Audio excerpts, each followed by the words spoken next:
هنا صوت المنتدى. صوت المنتدى بث إذاعي يأتيكم يومي الأربعاء والسبت من كل أسبوع، وفي الأوقات من 8 إلى 9 مساء أيام الأربعاء، ومن 9 إلى 10 مساء أيام السبت بتوقيت إريتريا. صوت المنتدى على الموجة القصيرة 15245 كيلو هرتز أو 19 متر باند. صوت المنتدى على مدى 24 ساعة في القمر الصناعي النايلسات ب8 درجات غربا، وعلى تردد 11678 للاستقطاب الرأسي. صوت المنتدى إعلام مستقل وحوار وطني بناء. صوت المنتدى.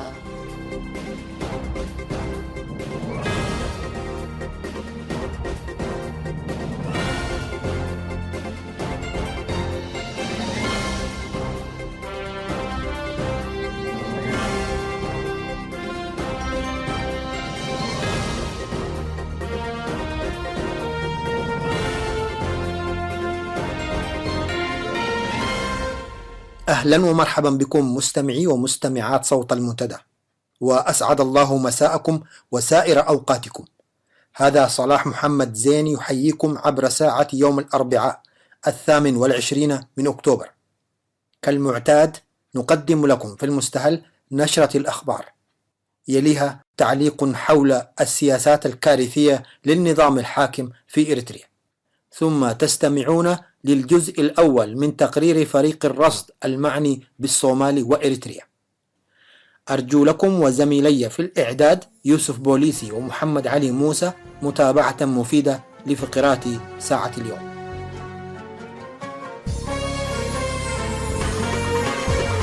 يا سجان اتكسر جيدك، سنازينك لامت بيدك. يا سجان اتكسر جيدك، سنازينك لامت بيدك. واسوارك واسلاك الشوق، ظلك عارك هي تزيدك. يا سجان اتكسر جيدك، يا سجان اتكسر جيدك، سنازينك لامت بيدك. واسوارك واسلاك الشوق، ظلك عارك هي تزيدك.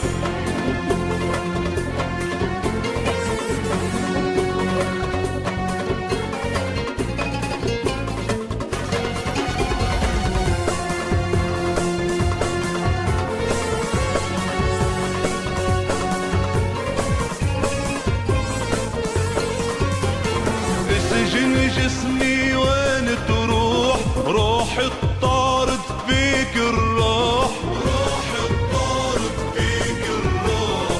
سجن جسمي وين تروح؟ روح الطارد فيك الروح. وحياة الدم المسفوح، وحياة الدم المسفوح، لاطلع لك في ليلة عيدك. يا سجان اتكسر جيدك، يا سجان اتكسر جيدك، سنازينك لامت بيدك.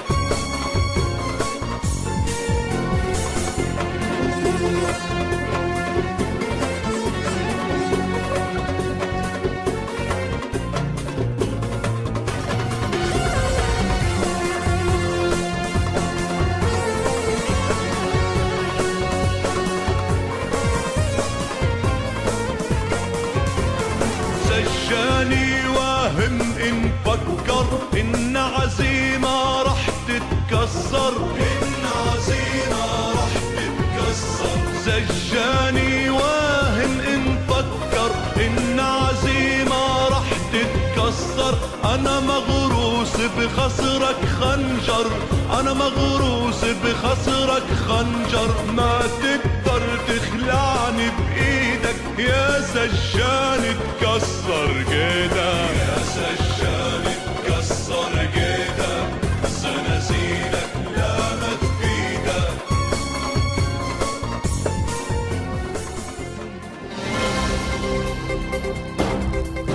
صوت المنتدى.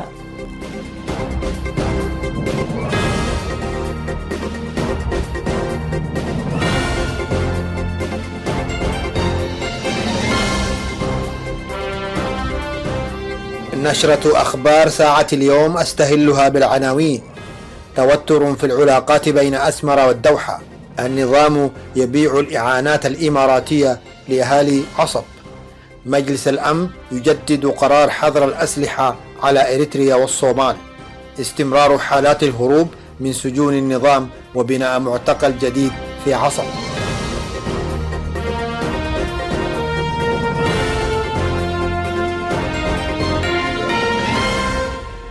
إلى التفاصيل.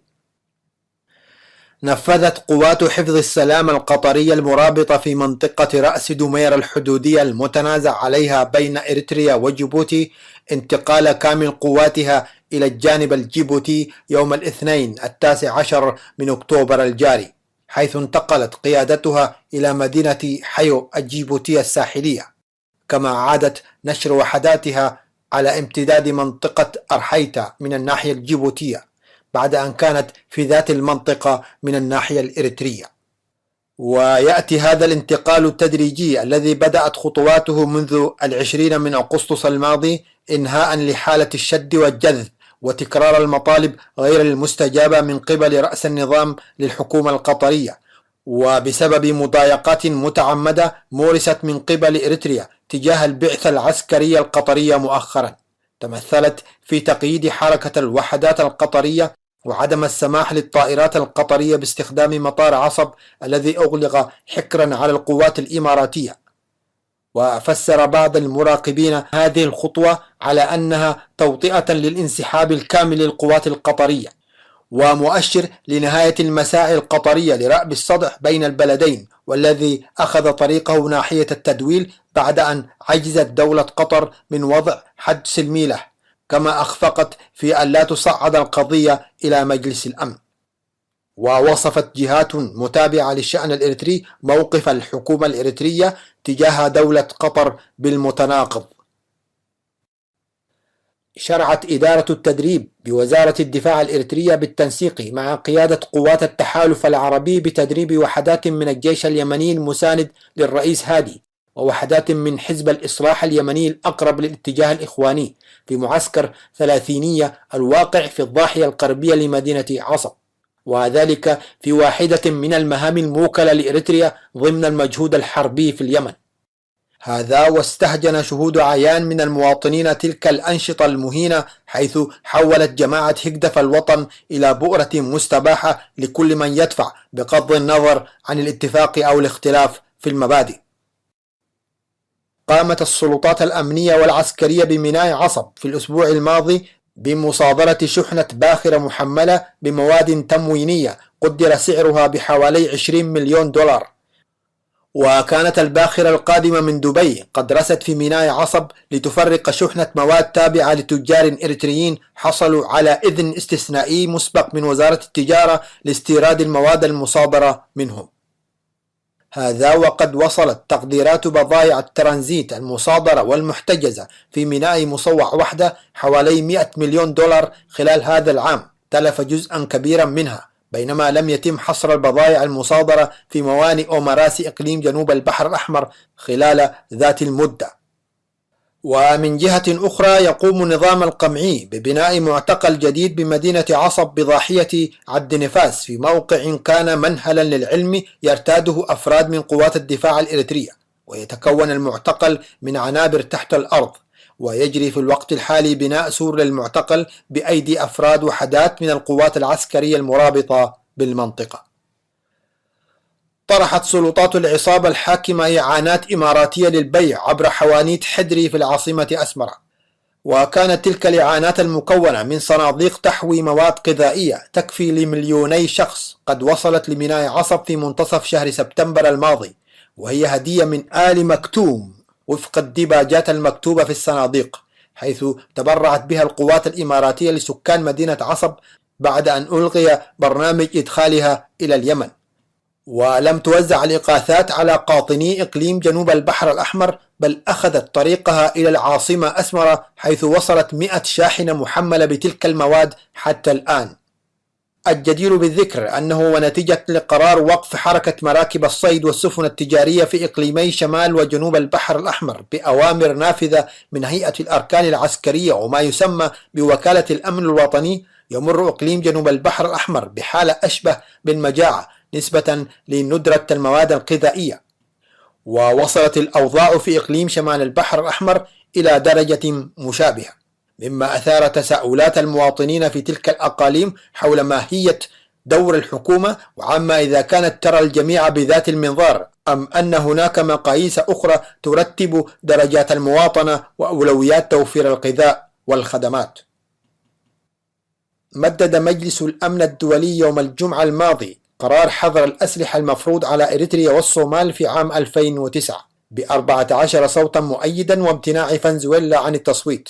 ورحب المجلس بالجهود التي تبذلها مجموعة مراقبة الصومال وإريتريا، وطالب إريتريا بالتعامل الإيجابي مع المجموعة وتقديم التسهيلات اللازمة لها للدخول إلى إريتريا، داعيا العصبة الحاكمة في إريتريا للتعاون مع اللجنة في المسائل المالية العامة وفقا لصلاحياتها، من أجل إثبات أن إريتريا لا تقوم بانتهاك شروط وقرارات مجلس الأمن ذات الصلة. وخلال مناقشة مسودة القرار قبل التصويت، أكدت مداخلات الأعضاء على ضرورة تعاون زمرة أسمرة مع مجموعة المراقبة، وطالبتها بالكف عن التدخل في شؤون دول الجوار ولعب دور إيجابي في تثبيت دعائم الأمن والاستقرار بمنطقة القرن الأفريقي. بينما سجلت فنزويلا كعادتها اعتراضات بشأن الصياغة وحول ما إذا كان أو لم يكن هناك ارتباطات بين إريتريا وحركة الشباب، والقضايا المتعلقة بتعاون العصبة مع فريق الرصد والشفافية في الشؤون المالية العامة. ونفت العصبة عبر ممثلها في الأمم المتحدة جرما أسمروم تقديم أي دعم إلى حركة الشباب، وظلت تناشد مجلس الأمن بصورة متكررة لرفع العقوبات المفروضة عليها، إلا أن المجلس رفض كل دعاويها لأنها أصبحت تهدد سلم وأمن المنطقة بأسرها، فضلا عن أن حركة الشباب لا تزال تشكل تهديدا خطيرا للسلام والاستقرار في الصومال والمنطقة. وأكد المجلس أن حظر الأسلحة المفروض على الصومال لا ينطبق على شحنات الأسلحة والذخائر أو المعدات العسكرية أو تقديم المشورة أو المساعدة أو التدريب المخصصة حصرا لتطوير قوات الأمن التابعة للحكومة الاتحادية في الصومال، بغية توفير الأمن للشعب الصومالي.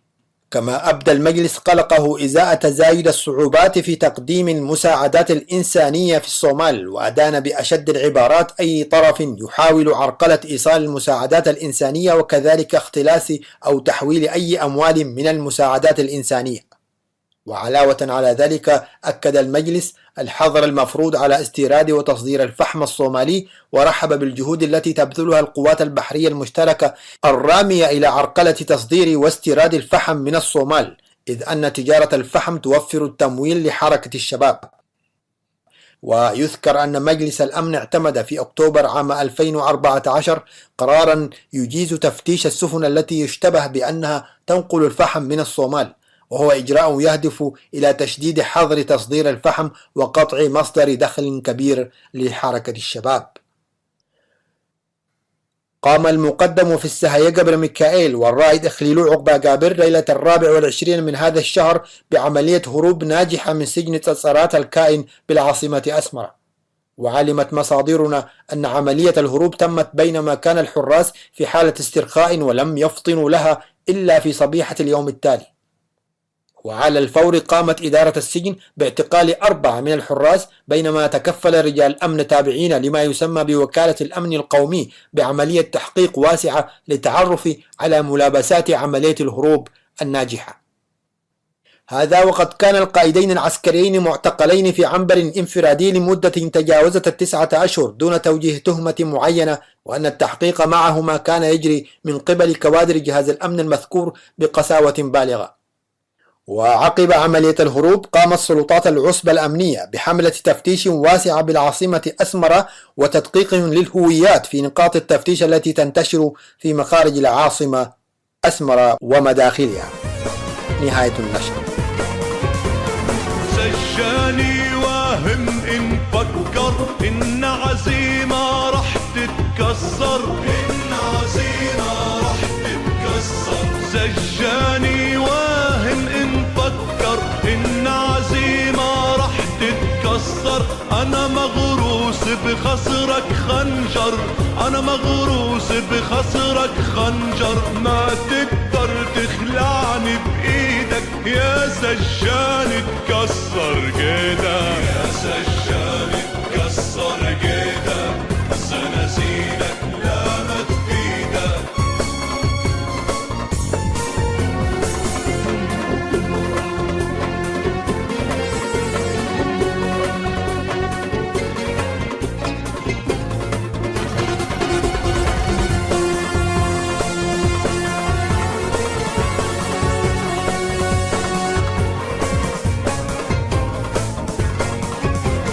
حجب الرمل السجن وأصنع، مقلاع ورشاش ومدفع، مقلاع ورشاش ومدفع. حجب الرمل السجن وأصنع، مقلاع ورشاش ومدفع. أنا طالع وضل توقع، أنا طالع وضل توقع. ناري تولع فيك بإيدك يا سجان تكسر جيدك، يا سجان تكسر جيدك. زنازينك لامت بإيدك.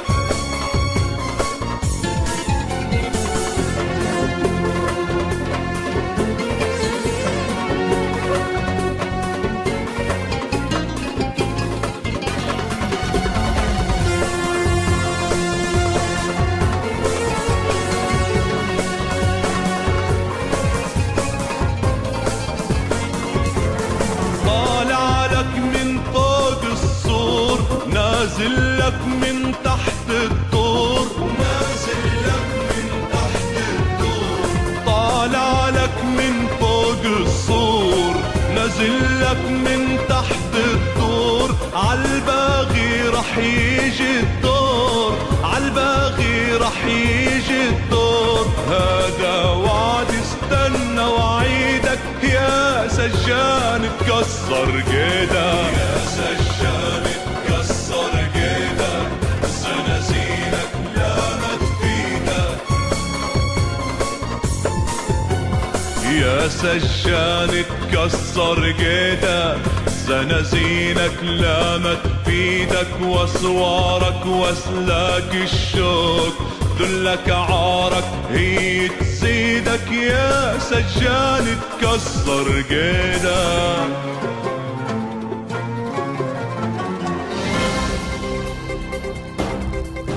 صوت المنتدى.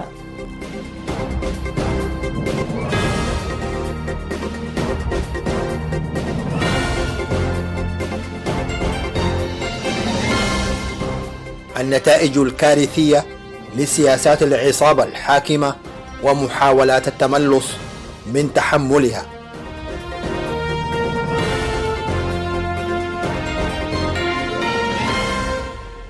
دائما ما تسعى الأنظمة الدكتاتورية لتزوير الحقائق بهدف التغطية على أخطائها الهمجية القاتلة، والشيء المحزن كونها في البدء تستخف بأهلية المجتمع في تقرير الشأن العام، وتحتكر لنفسها صناعة القرار.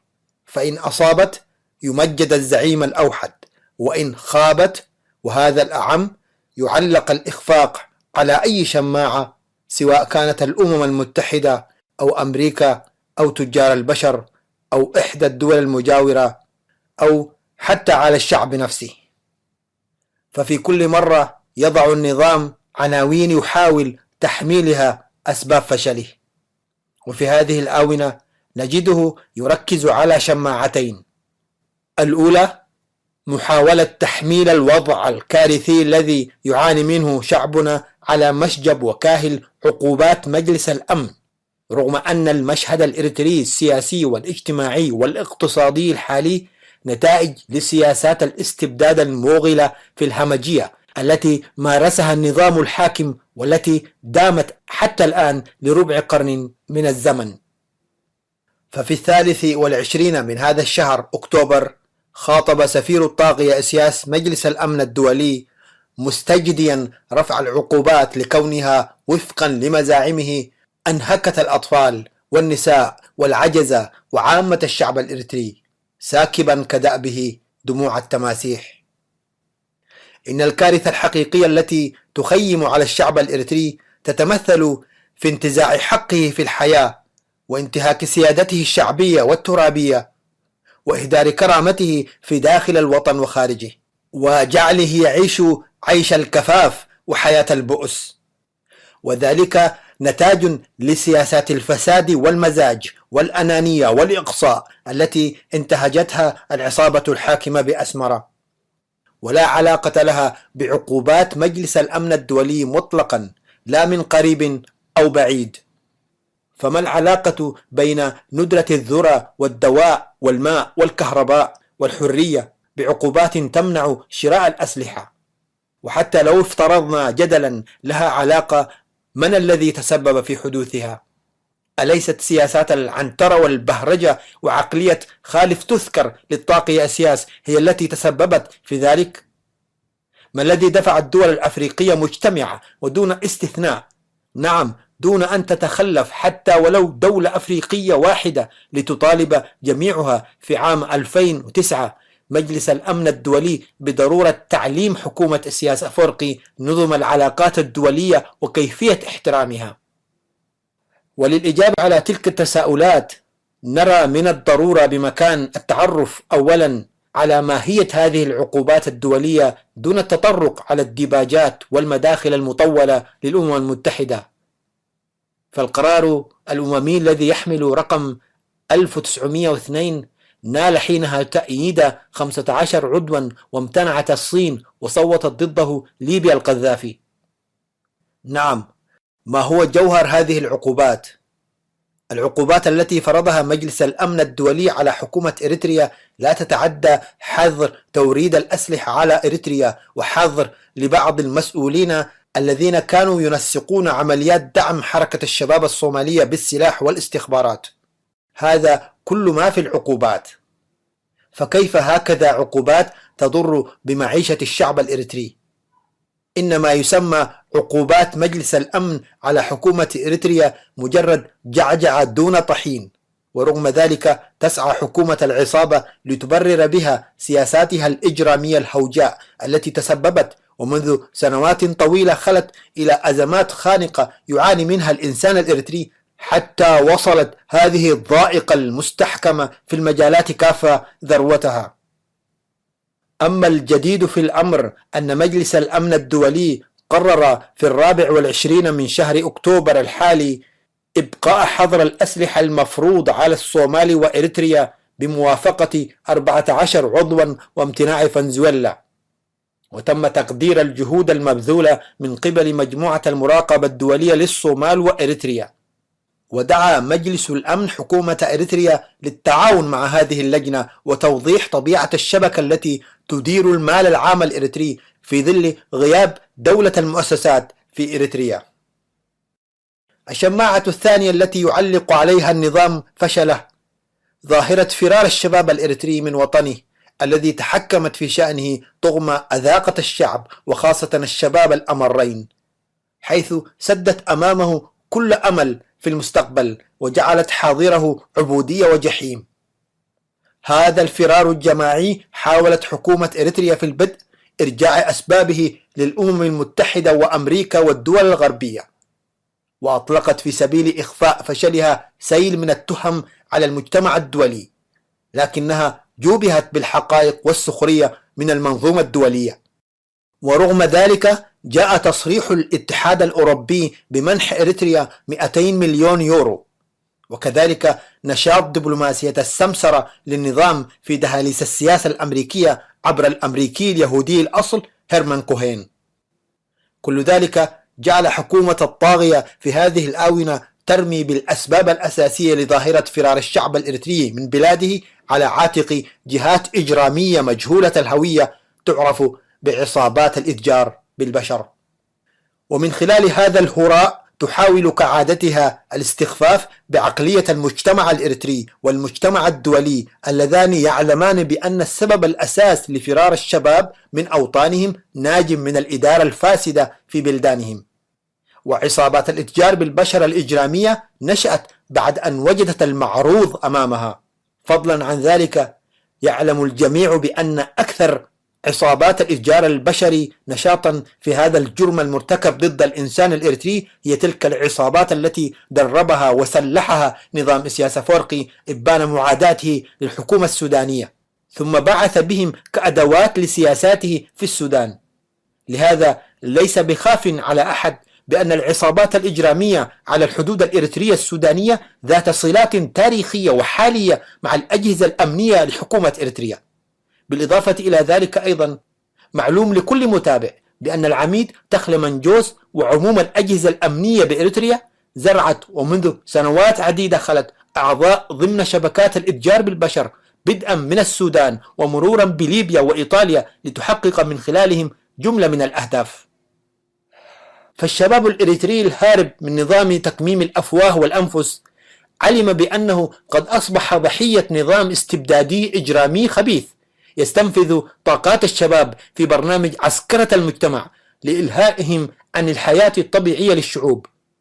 نعم، لقد اكتشف هذا الجيل عبر معاناة طويلة وقاسية أن زهرة شبابه تذهب هدرا خدمة لاستراتيجيات سلطة لم ينتخبها الشعب، وأن عمره يستهلك في غير عائد لا للفرد ولا للأسرة ولا للمجتمع، وهو مجرد معتقل لمدد مفتوحة عبر القوانين العسكرية في الأودية وسفوح الجبال، وخادما دون مقابل في مناجم الذهب التي يعود ريعها للعصابة الحاكمة.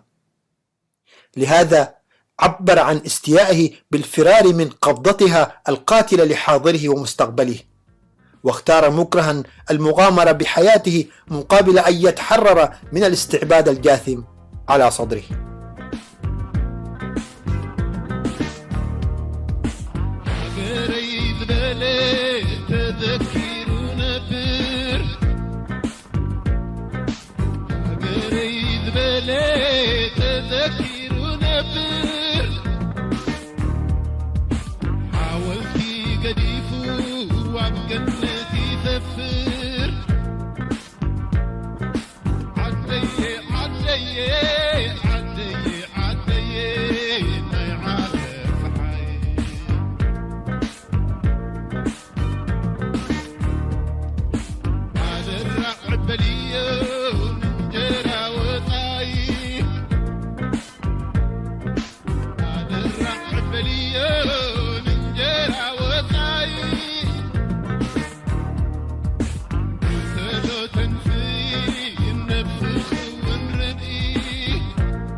فيما يلي مستمعين الأكارم سأقرأ عليكم الجزء الأول من تقرير فريق الرصد المعني بالصومال وإريتريا، والذي أعدته أحالته إلى مجلس الأمن الدولي لجنة منبثقة من المجلس للتحقيق ومتابعة تنفيذ قرار مجلس الأمن المتعلق بحظر بيع الأسلحة لإريتريا والصومال الصادر في عام 2009.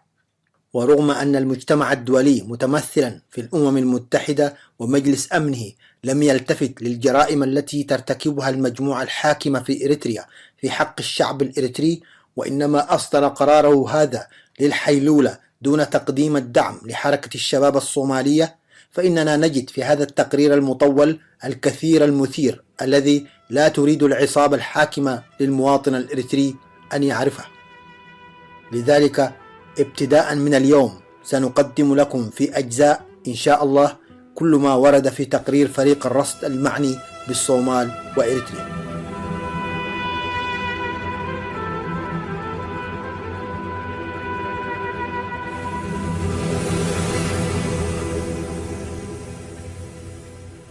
ونبدأ بالرسالة المؤرخة في 9 من هذا الشهر أكتوبر، والموجهة إلى رئيس مجلس الأمن من رئيس لجنة مجلس الأمن المنبثقة عن القرارين 751 لعام 1992 والقرار 1907 لعام 2009 بشأن الصومال وإريتريا.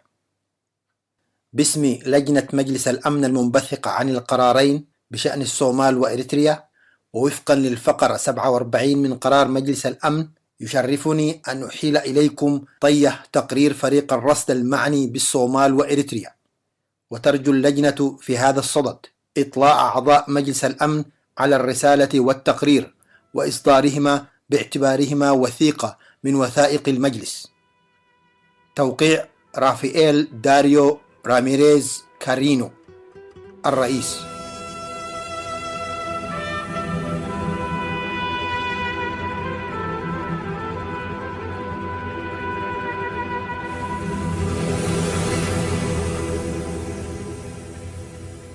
وفيما يلي أقرأ عليكم موجز التقرير. تقرير فريق الرصد المعني بالصومال وإريتريا المقدم عملا بقرار مجلس الأمن 2182 لعام 2014. إريتريا. موجز. أبقى فريق الرصد المعني بالصومال وإريتريا طوال فترة ولايته حكومة إريتريا على علم تام بمسارات التحقيق التي يتبعها، وسعى إلى إدراج وجهات نظرها وإسهاماتها في التقرير، وذلك في ضوء قيمتها الجوهرية ومدى صلتها بالولاية المسندة إليه. ولم يسمح للفريق على الرغم من طلباته المتكررة بزيارة إريتريا خلال فترة ولايته، كما لم يحصل على تعاون كامل من الحكومة خلافا لما ينص عليه قرار مجلس الأمن 2182 لعام 2014. وخلال فترة الولاية أقامت إريتريا علاقات عسكرية استراتيجية جديدة مع المملكة العربية السعودية ودولة الإمارات العربية المتحدة، تنطوي على السماح للتحالف العربي باستخدام أراضي إريتريا ومجالها الجوي ومياهها الإقليمية في حملتها العسكرية ضد الحوثيين في اليمن. وقد علم فريق الرصد أن إريتريا قد حصلت في إطار هذا الترتيب على تعويض من البلدين، بما في ذلك تعويض نقدي وإمدادات من الوقود، وكل تعويض يجري تحويله بشكل مباشر أو غير مباشر لتمويل أنشطة تهدد السلام والأمن في المنطقة أو تخدم مصالح الجيش الإريتري، من شأنه أن يشكل انتهاكا للقرار 1907 لعام 2009. وعلاوة على ذلك تلقى الفريق معلومات موثوق بها تفيد بأن جنودا إريتريين قد ألحقوا بالوحدة التابعة للإمارات العربية المتحدة في قوات القتال على الأراضي اليمنية، ومن شأن ذلك إذا ثبتت صحته أن يشكل انتهاكا سافرا للقرار المذكور. وقام فريق الرصد بالتحقيق في شحنة تابعة لشركة البحر الأحمر محملة على متن سفينة شاكر 1، وقد رست السفينة في ميناء مصوع الإريتري في يناير عام 2015 بعد مغادرة بورت السودان، وهي محملة بأسلحة في طريقها إلى معرض للأسلحة في الإمارات العربية المتحدة. وقد سبق للفريق أن وثق دور تلك الشركة في تهريب الأسلحة من شرق السودان إلى إريتريا. وكذلك ممارساتها المتمثلة في وضع بطاقات تعريفية مضللة على الحاويات سعيا منها لإخفاء محتوياتها الحقيقية.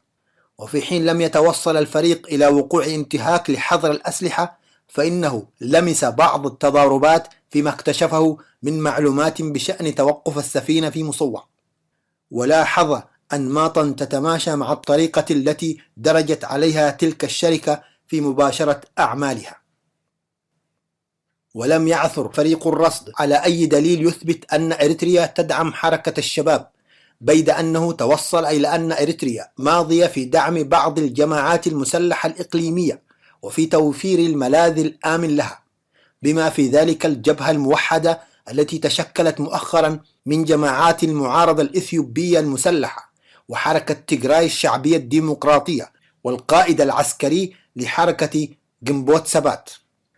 وتظل حركة تيغراي الشعبية الديمقراطية أهم جماعة إثيوبية مسلحة يجري تدريبها وتمويلها واستضافتها داخل إريتريا. وعلم فريق الرصد أن وحدة من مقاتلي الحركة تتمركز في المنطقة الغربية من إريتريا بالقرب من الحدود السودانية، وكذلك في مصوع والمنطقة المحيطة بها. وعلاوة على ذلك انضمت الحركة إلى الجبهة الموحدة التي تشكلت مؤخرا من جماعات المعارضة الإثيوبية المسلحة. وفي سبتمبر عام 2015 انشق عن الحركة عضو من أعلى المستويات في صفوف المنشقين حتى الآن، عندما فر رئيسها مولا أسقدوم إلى إثيوبيا عقب خلافات سياسية مع قائد الجبهة الموحدة. وما زال الفريق بصدد تقييم أهمية هذا الانشقاق. وعلم فريق الرصد أن إريتريا تواصل تشغيل قطاع الاقتصاد غير الرسمي الذي تتحكم في مقاليده الجبهة الشعبية من أجل الديمقراطية والعدالة، ويشمل معاملات بالعملة الصعبة عن طريق شبكة مبهمة وغير شفافة من الكيانات التجارية التي تملكها الدولة ويديرها كبار المسؤولين في الحكومة والجبهة والجيش، تماما مثل ما هو شأن معظم الشركات في إريتريا. ولا تزال الصعوبات الهيكلية قائمة بسبب انعدام الشفافية المالية، مما يحد من قدرة فريق الرصد على تقييم امتثال البلد للقرار 1907 لعام 2009.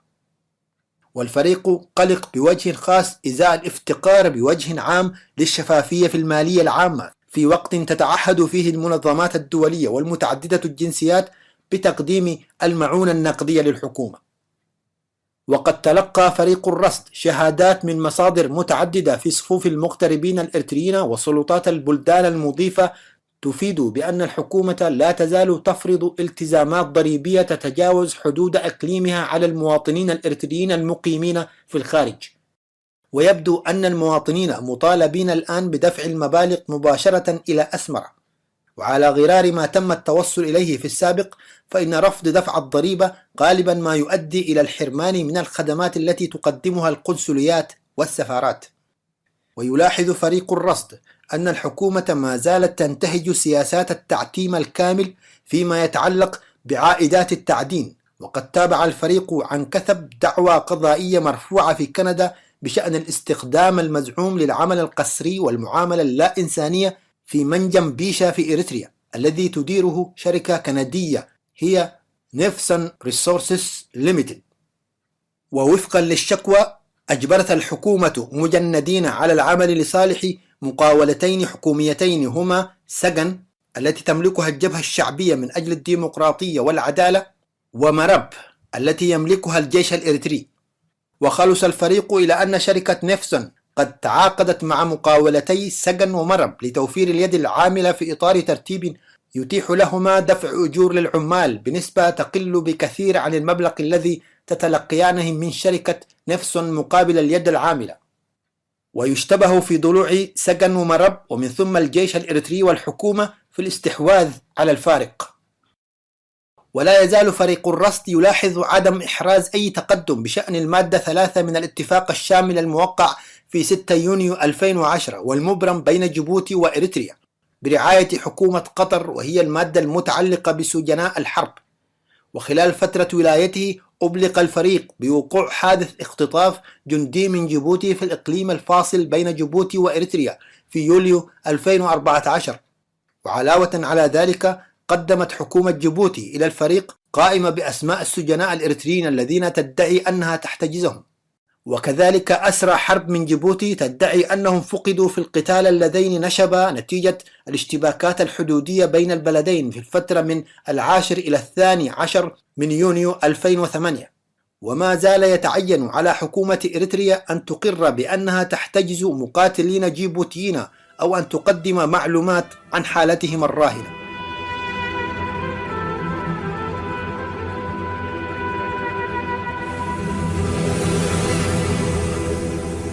بقراءة الرسالة المرفقة مع التقرير والموجز نكتفي في هذا الجزء الأول بهذا القدر، مع الوعد إن شاء الله بمواصلة قراءة التقرير كاملا في أجزاء متتالية.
كتلة فراس وفرسنة الستينات شعب إريتريا حريته قل ركب ماله وروح جلا وطن اندبالحا أقل مرير قد لاهو قل التلالي سدت وكرب عندك أهلا هدفه قل أتمم عند الدالات ولتبقسا. لكن ما طور من أبايل تصبروا على هجوم سقايا وسبية لباللوم على أولاد وطنو دمو أقل لك عولة عندك اندبيلا للتاقية على وقفوا قل حسابه. من اللي اندحل فقبيل إريتريا حريته بدمو حقو أكدا بدقمان أولاد عدد عذاب استعمار أقل التلالك مقدر فتا يكون أباي مقل منه كبود على قبيل جلاب حقو تنادلت مطورو الأسيرو العلو فجر أباي دول فقر وعدول تتحرر مستعمرته قلق بقوته من دبيل أقل شكك أو لحساب يكون اتوسواس ما متصي على قلل أبام لا ما حسبه أقل بعد أقل تأمونو يغدرو لقبت كحدا أقل تتأمن كبدت علد أقلوهم هي مدك بيتون قبت دمان وطن بحيلة ليتن دي قبي الدقو بأساس عادات مجتمع تللتنكب عادات فراسة الألبو مجتمع لتبهلت تندد النقل تكبت ديكون كالي حريان ألبو مثل تمت استعمار أوروبا مستقبلت أديهم تعب تعمل على جهوتات أقل حود مقصبهم من دبيلو أقل حقو لقات حريات كالأوو شعب إريتريا عدو بجيران حقو وررت وأباي بحود حود تحنته الآتية حقو رأو وأكي وداي أباي فجر الزيد حقو جيسا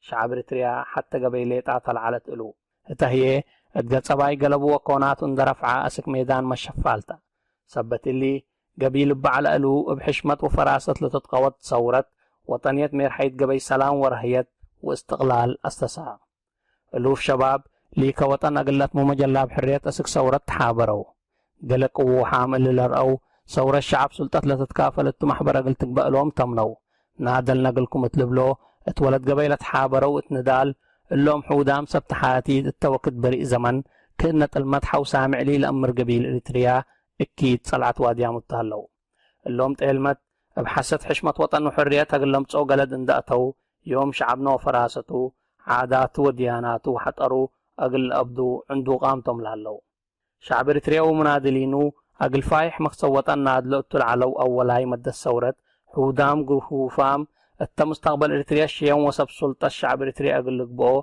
مقهف تحلمو كل مواطن رحوا نوايو فكرو كله أقل وطن اندبال حا حرية أقل لامتسناد الاتل على وقت لاكا أقل ندال اندبر ريكا ما تحبعوت المتليت هاتو منا ندال اندحات قولة جيسو اللهم هلينا أكو من دبيلو بحود حود كل سيادة وكبر شعب إريتريا اندورو حق مالهلو أكو اللاتفنا تمقدرت لبوم ولاد إريتريا أبوهم تمقدرت أجملو الثورة من قبض أباي وات ميدان لقباء واتقلو لجأو دول خارج نادلو تهلو أقل صبيب مخصبهم تد ندال قبيل ندال الحرو سبقكي اللي زياد مخصب سلطة قالهم مناد الشعب إريتريا ومدرو أقل ورار الحارب العالهية قالي كم منادلين ان تأمنوا الثورة وكل درجة مسؤولية شقوا العلو أفرادهم أقل ندال ثورة شعب أبايو لقبو اللهم حودام من دنقور أفقار اندبق قسو أقل هيرار ندال كم دنقر ودو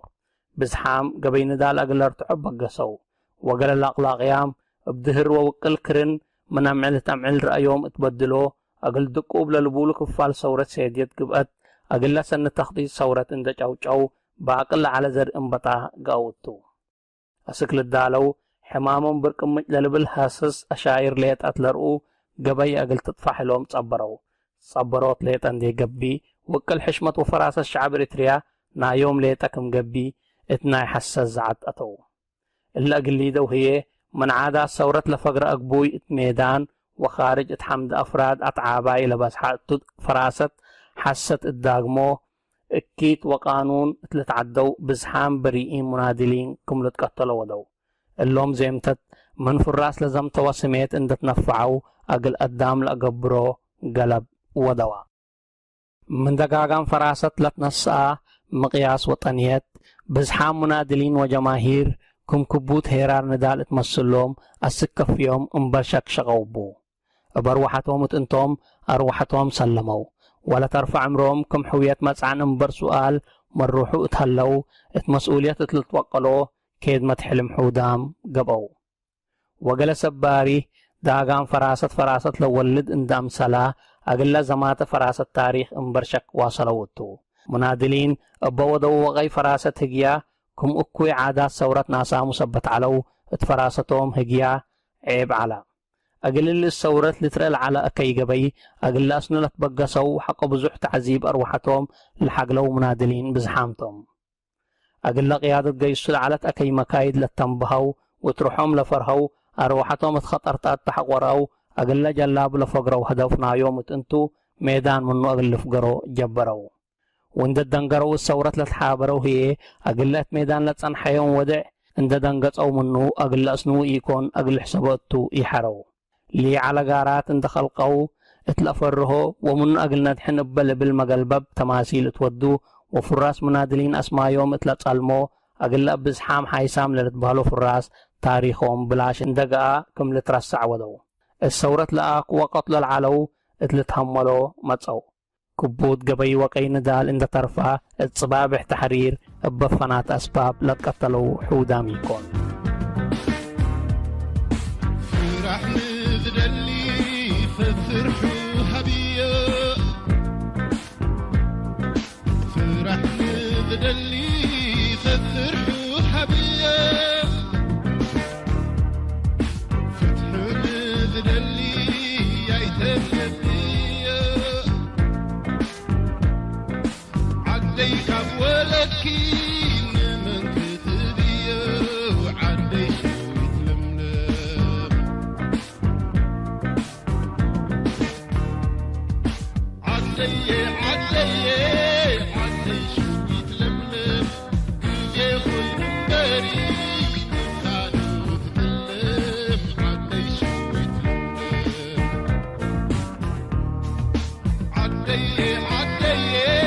عدي شو يتلملم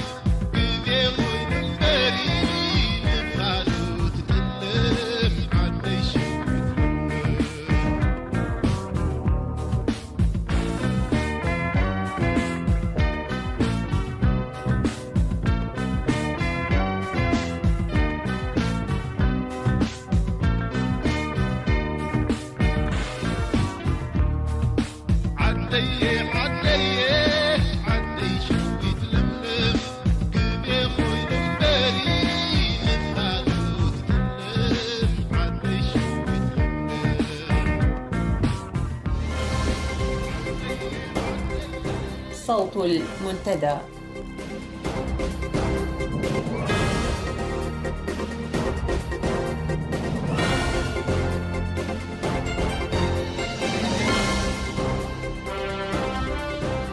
نشرة أخبار ساعة اليوم أستهلها بالعناوين: توتر في العلاقات بين أسمر والدوحة، النظام يبيع الإعانات الإماراتية لأهالي عصب، مجلس الأمن يجدد قرار حظر الأسلحة على إريتريا والصومال، استمرار حالات الهروب من سجون النظام وبناء معتقل جديد في عصب.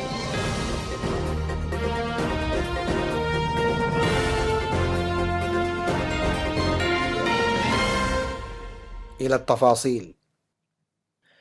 نفذت قوات حفظ السلام القطرية المرابطة في منطقة رأس دمير الحدودية المتنازع عليها بين إريتريا وجيبوتي انتقال كامل قواتها إلى الجانب الجيبوتي يوم الاثنين 19 من أكتوبر الجاري، حيث انتقلت قيادتها إلى مدينة حيو الجيبوتية الساحلية، كما عادت نشر وحداتها على امتداد منطقة أرحيتا من الناحية الجيبوتية بعد أن كانت في ذات المنطقة من الناحية الإريترية. ويأتي هذا الانتقال التدريجي الذي بدأت خطواته منذ 20 من أغسطس الماضي إنهاء لحالة الشد والجذب وتكرار المطالب غير المستجابة من قبل رأس النظام للحكومة القطرية، وبسبب مضايقات متعمدة مورست من قبل إريتريا تجاه البعثة العسكرية القطرية مؤخرا، تمثلت في تقييد حركة الوحدات القطرية وعدم السماح للطائرات القطرية باستخدام مطار عصب الذي أغلق حكرا على القوات الإماراتية. وفسر بعض المراقبين هذه الخطوة على أنها توطئة للانسحاب الكامل للقوات القطرية ومؤشر لنهاية المساعي القطرية لرأب الصدع بين البلدين، والذي أخذ طريقه ناحية التدويل بعد أن عجزت دولة قطر من وضع حد سلمي له، كما أخفقت في أن لا تصعد القضية إلى مجلس الأمن. ووصفت جهات متابعة للشأن الإريتري موقف الحكومة الإريترية تجاه دولة قطر بالمتناقض.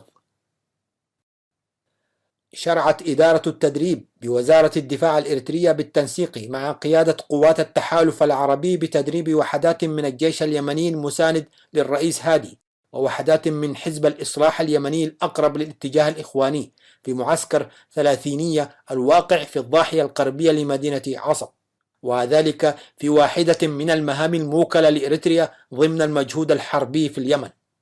هذا واستهجن شهود عيان من المواطنين تلك الأنشطة المهينة، حيث حولت جماعة هجدف الوطن إلى بؤرة مستباحة لكل من يدفع بغض النظر عن الاتفاق أو الاختلاف في المبادئ.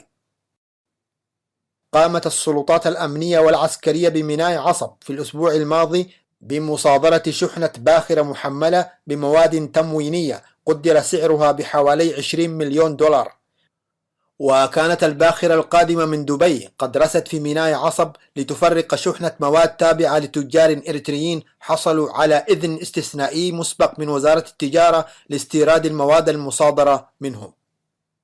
هذا وقد وصلت تقديرات بضائع الترانزيت المصادرة والمحتجزة في ميناء مصوع وحدة حوالي 100 مليون دولار خلال هذا العام، تلف جزءا كبيرا منها، بينما لم يتم حصر البضائع المصادرة في موانئ ومراسي إقليم جنوب البحر الأحمر خلال ذات المدة.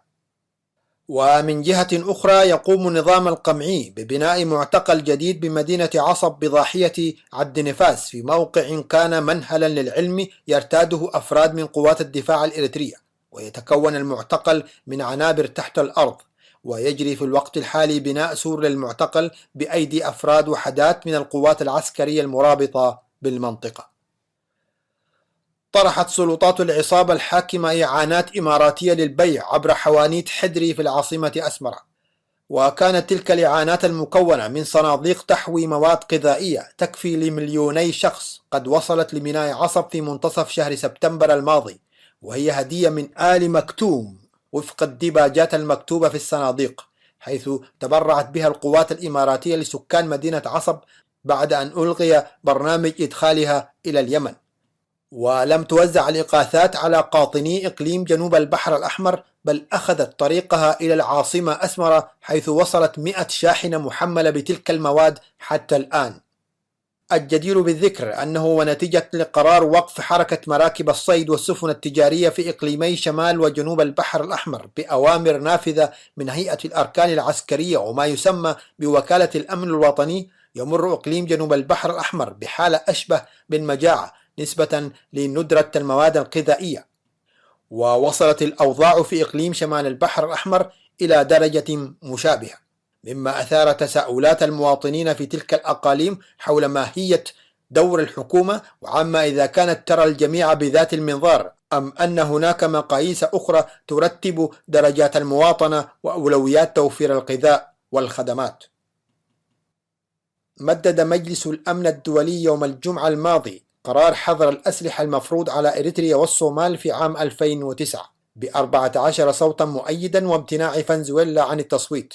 ورحب المجلس بالجهود التي تبذلها مجموعة مراقبة الصومال وإريتريا، وطالب إريتريا بالتعامل الإيجابي مع المجموعة وتقديم التسهيلات اللازمة لها للدخول إلى إريتريا، داعيا العصبة الحاكمة في إريتريا للتعاون مع اللجنة في المسائل المالية العامة وفقا لصلاحياتها، من أجل إثبات أن إريتريا لا تقوم بانتهاك شروط وقرارات مجلس الأمن ذات الصلة. وخلال مناقشة مسودة القرار قبل التصويت، أكدت مداخلات الأعضاء على ضرورة تعاون زمرة أسمرة مع مجموعة المراقبة، وطالبتها بالكف عن التدخل في شؤون دول الجوار ولعب دور إيجابي في تثبيت دعائم الأمن والاستقرار بمنطقة القرن الأفريقي. بينما سجلت فنزويلا كعادتها اعتراضات بشأن الصياغة وحول ما إذا كان أو لم يكن هناك ارتباطات بين إريتريا وحركة الشباب، والقضايا المتعلقة بتعاون العصبة مع فريق الرصد والشفافية في الشؤون المالية العامة. ونفت العصبة عبر ممثلها في الأمم المتحدة جرما أسمروم تقديم أي دعم إلى حركة الشباب، وظلت تناشد مجلس الأمن بصورة متكررة لرفع العقوبات المفروضة عليها، إلا أن المجلس رفض كل دعاويها لأنها أصبحت تهدد سلم وأمن المنطقة بأسرها، فضلا عن أن حركة الشباب لا تزال تشكل تهديدا خطيرا للسلام والاستقرار في الصومال والمنطقة. وأكد المجلس أن حظر الأسلحة المفروض على الصومال لا ينطبق على شحنات الأسلحة والذخائر أو المعدات العسكرية أو تقديم المشورة أو المساعدة أو التدريب المخصصة حصرا لتطوير قوات الأمن التابعة للحكومة الاتحادية في الصومال، بغية توفير الأمن للشعب الصومالي. كما أبدى المجلس قلقه إزاء تزايد الصعوبات في تقديم المساعدات الإنسانية في الصومال، وأدان بأشد العبارات أي طرف يحاول عرقلة إيصال المساعدات الإنسانية وكذلك اختلاس أو تحويل أي أموال من المساعدات الإنسانية. وعلاوة على ذلك، أكد المجلس الحظر المفروض على استيراد وتصدير الفحم الصومالي، ورحب بالجهود التي تبذلها القوات البحرية المشتركة الرامية إلى عرقلة تصدير واستيراد الفحم من الصومال، إذ أن تجارة الفحم توفر التمويل لحركة الشباب. ويذكر أن مجلس الأمن اعتمد في أكتوبر عام 2014 قرارا يجيز تفتيش السفن التي يشتبه بأنها تنقل الفحم من الصومال، وهو إجراء يهدف إلى تشديد حظر تصدير الفحم وقطع مصدر دخل كبير لحركة الشباب. قام المقدم في السهية جبر ميكائيل والرائد إخليلو عقبة جابر ليلة 24 من هذا الشهر بعملية هروب ناجحة من سجن تصرات الكائن بالعاصمة أسمرة. وعلمت مصادرنا أن عملية الهروب تمت بينما كان الحراس في حالة استرخاء ولم يفطنوا لها إلا في صبيحة اليوم التالي. وعلى الفور قامت إدارة السجن باعتقال 4 من الحراس، بينما تكفل رجال أمن تابعين لما يسمى بوكالة الأمن القومي بعملية تحقيق واسعة للتعرف على ملابسات عملية الهروب الناجحة. هذا وقد كان القائدين العسكريين معتقلين في عنبر انفرادي لمدة تجاوزت 9 أشهر دون توجيه تهمة معينة، وأن التحقيق معهما كان يجري من قبل كوادر جهاز الأمن المذكور بقساوة بالغة. وعقب عملية الهروب قامت سلطات العصبة الأمنية بحملة تفتيش واسعة بالعاصمة أسمرة وتدقيق للهويات في نقاط التفتيش التي تنتشر في مخارج العاصمة أسمرة ومداخلها. صوت المنتدى.